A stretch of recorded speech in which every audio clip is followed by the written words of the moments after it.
Pakistan बरसगीर Indo पाक 1947 से पहले के मामलात को अगर हम देखते हैं तो हमें ये अर्ज़ मुक़द्दस लाखों लोगों की कुर्बानियों के सिले में मिला। लाखों फर्जंदान तौहीद ने इस्लाम के नाम पे, दीन के नाम पे, मज़हब के नाम पर पाकिस्तान को बनाया। वाज़ह है इस ग्लोब में, इस दुनिया के नक्शे में दो ममालिक ऐसे हैं जो मज़हब के नाम पे बने हैं, एक इसराइल और एक पाकिस्तान। पाकिस्तान की मुस्लिम उम्मत में या मुस्लिम दुनिया में एक इनफरादी हैसियत तो इसलिए भी है कि ये मज़हब इस्लाम के नाम पर बना। लाखों लोगों ने अपनी जानों का नजराना पेश किया एक मज़हब के नाम पे या मज़हब के लिए। तो इसका मतलब ये है कि यूरोपियन मुहक्किक या इंटेलेक्चुअल जो कहते हैं कि एक्सप्लाइटर का बेहतरीन हथियार ज़बान या मज़हब होता है। मज़हब के नाम पर इस बनने वाले पाकिस्तान को ज़बान के नाम पर पहली दफ़ा इसका शराजा बिखेरा गया। यानी अगर अबुल कलाम आज़ाद की इंडिया विंस फ्रीडम को हम पढ़ते हैं तो उसमें साफ तौर पे लिखा जाता है कि मुसलमानान हिंद एक पतंग उड़ा तो रहे हैं लेकिन वो कट के किसके आंगन में गिरे पता नहीं है। यानी इसी लसानियत की बुनियाद पर, इसी जबान की बुनियाद पर पाकिस्तान को दो लख्त किया गया, मशरकी पाकिस्तान और मगरबी पाकिस्तान। अब चाहे हमीदुर रहमान कमीशन हो या आप कोई भी कमीशन बैठा लें, वो इस बात को मंतकी अंजाम तक इस बात का एनालिसिस करेंगे कि पाकिस्तान के दो लख्त होने में जबान और जमीन का तनाजा था। यानी जबान की वजह कर हमने मशरकी पाकिस्तान को अलहदा किया। और ये साजिश कहाँ रची गई थी? हिंदुस्तान में रची गई थी, जिसके लिए 2019 में नरेंद्र मोदी ने कहा कि हमने मुक्तिबानी को सपोर्ट किया था ताकि पाकिस्तान दो लख्त हो जाए। बिल्कुल वही सिनारियो आज 40 साल के बाद दोबारा आपके सर पे खड़ा है। बिल्कुल उसी तरह से लसानियत के नाम पर इस पाकिस्तान को फिर शिराजा बिखेरने की तैयारियां की जा रही है। किस तरह से, कैसे?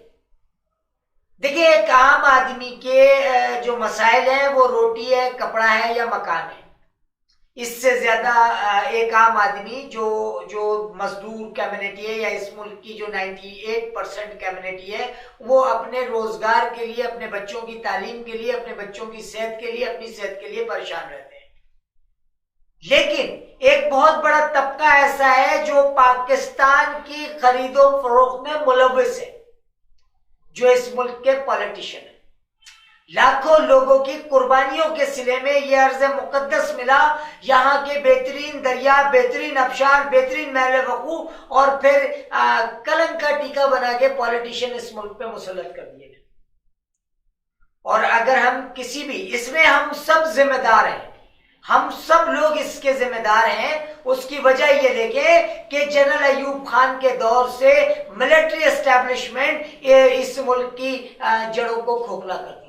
वो सिपाही जो अपनी जान का नजराना सरहदों पे देता है, उसको सियासत से कोई सरोकार नहीं। वो कमीशन ऑफिसर जो एक प्रोफेशनल सोल्जर है, उसको इससे कोई सरोकार नहीं कि बेनजीर आ जाए या नवाज शरीफ आ जाए या आसिफ अली जरदारी आ जाए या हाकिम अली जरदारी आ जाए।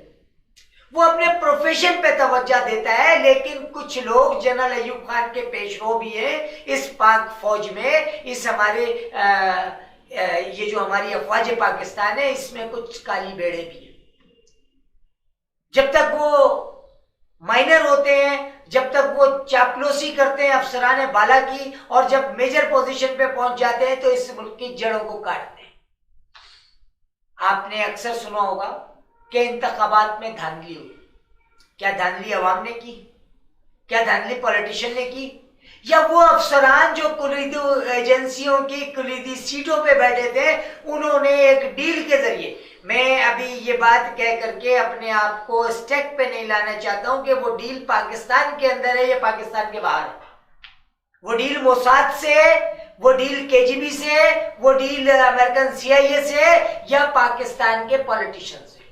लेकिन डील के सिरे में एक हुकूमत, फैब्रिकेटेड हुकूमत बनाई जाती है। मैं उसकी वाज़ह मिसाल देता हूं। किसी भी हलके का आप रिजल्ट उठा के देख लें, उस हलके के लोगों के जाके उनसे रेफरेंडम करा लें, वो बोलेंगे जी हमने वोट नहीं दिया था। तो जब वोट नहीं दिया था तो फरिश्तों ने वोट डाले, और ये वही फरिश्ते हैं जो उन यानी आर्मी की स्याह भेड़ों के जेर तसल्लुत हैं। तो इस पाकिस्तान को 1970 में दो लख्त किया गया, और फिर वही मोसाद, वही राह, वही बैरूनी एजेंसियां और वही हमारे कल्प्रेट अफसरान, और वही कुछ हो रहा है जो पहले हुआ है। और अल्लाह पाकिस्तान को हर बुराई से महफूज रखे। मैं अफवाज पाकिस्तान को मोरद इल्जाम नहीं ठहराता हूं, चूंकि अफवाज पाकिस्तान में 95% उन प्रोफेशनल सोल्जर्स का है जिनकी प्रोफेशनल इमेज सारी दुनिया में बरकरार है। पाकिस्तान आर्मी को सारी दुनिया की बेहतरीन आर्मी कहा जाता है। लेकिन वो 5% लोग जो आर्मी की एस्टैब्लिशमेंट में घुसपैठिए पहुंच गए हैं, जिन्होंने आर्मी को भी बदनाम किया है। मैं उसकी एक बहुत छोटी सी मिसाल देता हूं। कराची और हैदराबाद, सिंध के 19 अजला हैं। 19 अजला में क्या सिंधु देश नहीं बन गया है? जी बिल्कुल, सिंध में, पाकिस्तान में सिंधु देश का कयाम हो चुका है। किस तरह से? सिंध में कोई किसी भी जिले इंतजामिया को उठा के देख ले, नॉन सिंधी नहीं है, ना पंजाबी है, ना पठान है, ना माजर है। तो अमलन सिंधु देश बन चुका है। अब मैंने एक फुटेज देखी एक मुज़ाकरात की जो फेडरल गवर्नमेंट और प्रोविंशियल गवर्नमेंट में हो रही थी। तो प्रोविंशियल गवर्नमेंट के तमाम अराकीन बैठे हुए थे और फेडरल गवर्नमेंट की तरफ से फौज की वर्दियां नजर आ रही थी। यानी फौज से सूबा सिंध बार्गेन कर रहा है। तो सिंधु देश बन गया ना। वो जो कहता था कि सिंध पाकिस्तान न खपे, पाकिस्तान न खपे, जीएम सैयद, उसको पीपल्स पार्टी के जुल्फकार अली भुट्टो ने कहा, जीएम सैयद बाबा सही आप इंतजार करो, 30 साल बाद मैं प्लेट पे रखकर सिंधु देश दे दूंगा। और वही कुछ हुआ। सिंध में अमलन सिंधु देश बन चुका है। यहाँ की मुकामी आबादियों पे जो रास्ते हैं रोजगार के वो बंद कर दिए गए हैं। यहाँ पर आने वाले लाहौर से, इस्लामाबाद से जो पाकिस्तानी नॉन सिंधी हैं, उन पे रोजगार के मुलाजमतें बंद कर दी गई हैं। वो अदारे जो वफाक के जेर असर है उनमें तो अपॉइंटमेंट हो जाती है, लेकिन जो सिंध गवर्नमेंट का हिस्सा है वहां अपॉइंटमेंट नामुमकिन है। तो अमलन सिंधु देश बन चुका है। अब रहा सवाल ये कि एहसासे जिम्मेदारी ये है कि खतरात को फेस करते हुए इन बातों का इहाता कर रहे हैं, उन बातों को बता रहे हैं। अब सूरत-ए-हाल ये है कि सिंध गार्ड को इस्तेमाल गुज़िश्ता 10 सालों तक किया गया और फेडरेशन के वही आर्मी एस्टेब्लिशमेंट के कुछ नाकल जो अफसरान थे उनके साथ मिलकर के यहाँ की जो पैरेलल कुव्वत थी कराची और हैदराबाद की या उर्दू स्पीकिंग जो कम्युनिटी की रिप्रेजेंटेशन थी उसको मलियामेट कर दिया गया। आने वाला वक्त बताएगा जब सिंध कार्ड अपने अरूज पे होगा और लाहौर से वीजा लेके कराची आना पड़ेगा। उस वक्त अरबाब इख्तियार को या फेडरल गवर्नमेंट के वुज़रा को, अराकीन को अपनी गलतियों का एहसास होगा। देखिए, बैलेंस ऑफ पावर बहुत जरूरी है। 1984-85 में एमक्यूएम को बनाने वाली भी जनरल अख्तर अब्दुल रहमान की ज़हनियत थी या आईएसआई का माइंडसेट था या आर्मी का माइंडसेट था। वरना इससे पहले क्या नवाब मुजफ्फर ने उर्दू सूबा महाज नहीं चलाई थी? इससे पहले क्या 1964 में पठान महाजिर झगड़े नहीं हुए थे?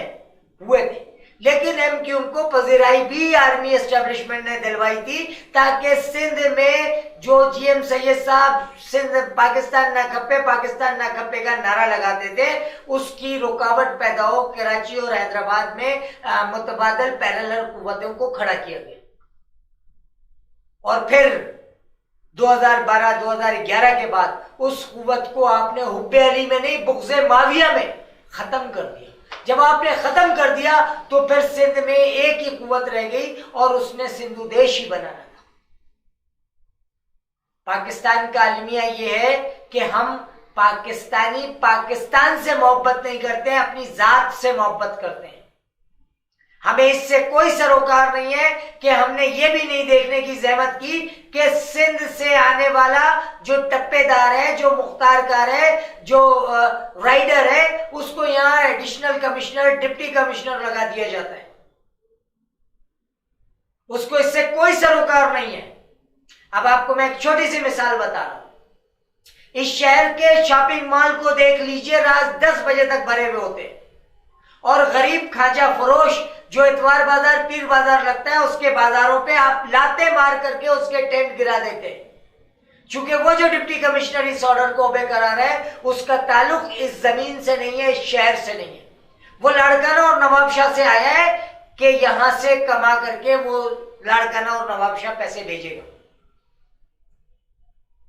गरीब पे जितना जुल्म इस हुकूमत के दौर में हो रहा है, तो मज़ेदार आप अंदाजा लगाइए कि लाहौर में पीडीएमए का जलसा हो रहा है और खान साहब जो है वो अपने कुत्तों से खेल रहे हैं, जो कल के ट्विटर में तमाम जगहों पे अखबारों में खबरें फ्लोट हुई हैं।